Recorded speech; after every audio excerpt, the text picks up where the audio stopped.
Demak, bularning barchasi shunchaki statistika. Sening yoshing va erishgan yutuqlaringni hisobga olsak, raqobatga bo'lgan ishtiyoqni qayerdan topyapsan? Avvalo, rahmat. Men futbol o'ynashni yaxshi ko'raman. Bu bolaligimdan beri mening ehtirosim. O'zimni yaxshi his qilsam, har doim maksimumimni beraman. Hozir Rafael Nadal haqidagi serialni tomosha qilyapmiz va o'zimni unga juda ham o'xshataman. Shu ma'noda biz juda o'xshashmiz deb o'ylayman. Men har doim eng yaxshisini berishni xohlayman. O'zimni yaxshi his qilishni istayman va aynan shu tarzda zavqlanaman.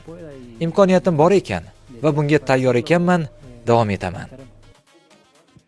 Leo, sen mundiallar tarixidagi eng yaxshi to'purarlar ro'yxatida Kloze bilan tenglashding. Bu raqamga e'tibor berasanmi? Yo'q, rostini aytsam yo'q. Albatta, bu katta sharaf. Kloze kabi futbolchilar bilan bir qatorda bo'lish yoqimli albatta. U yerda Ronaldo ham bor. Ammo bu men uchun shunchaki statistika xolos. Bugun Mbappe ham 2 ta gol urdi. Oxir-oqibat bular faqat raqamlar. Albatta, bunday futbolchilar bilan bir qatorda tilga olinish faxrli. Lekin men uchun bu bundan ortiq ma'no anglatmaydi. Men ko'rgan futbolchilar orasida Ronaldo eng buyuklardan biri, lekin u birinchi o'rinda emas.